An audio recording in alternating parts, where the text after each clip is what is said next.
Every day, things happen inside you that you don't notice, not because they're invisible, but because they've become familiar. Quiet habits slowly eat away at your spirit.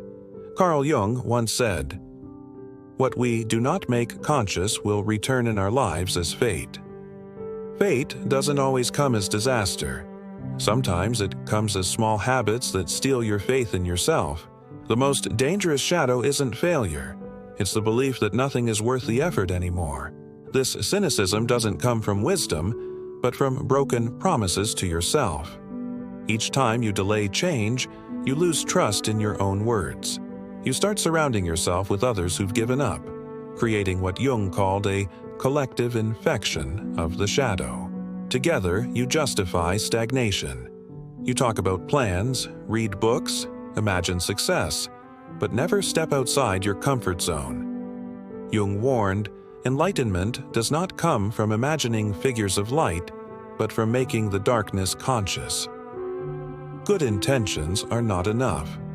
Visualization without action becomes a spiritual prison. The danger is thinking you're moving forward when you're only preparing, waiting for the right moment.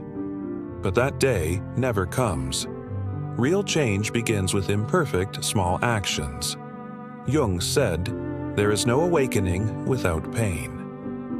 Most people avoid pain by living in their heads, but that makes success only an illusion. Consider Adrian, who dreamed of writing. He studied, outlined, imagined, but never finished a single chapter. Why? He didn't believe he deserved it. His dream became his last refuge. Jung's warning comes true here. If you do not confront your shadow, it will guide your life and you will call it fate. The truth is, readiness never arrives. You don't need perfect plans or certainty. What you need is the smallest step. Writing 100 words, waking up on time, saying no to distractions. Small actions rebuild trust with yourself. Self-belief isn't something you have before you begin. It's something you create through repetition and courage. Jung wrote, "The way to enlightenment leads through darkness."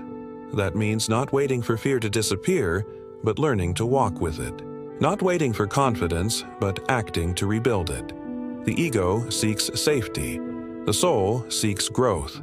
And growth always requires discomfort. The choice is simple. Continue as a version of yourself that avoids pain, or step forward into becoming who you truly are.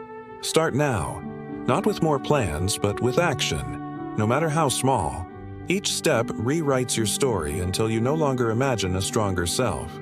You live it.